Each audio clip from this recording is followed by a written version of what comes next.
First Chronicles 10, verses 13 and 14 says that King Saul, died for his unfaithfulness to the Lord.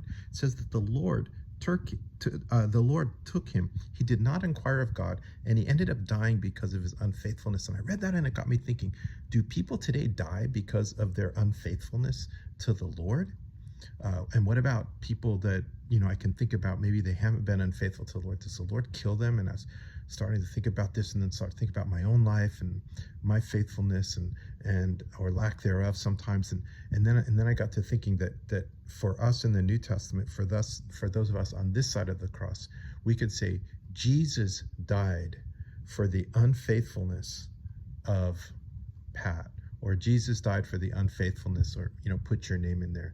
So what an incredible blessing, privilege, life we have, because Jesus died for our unfaithfulness.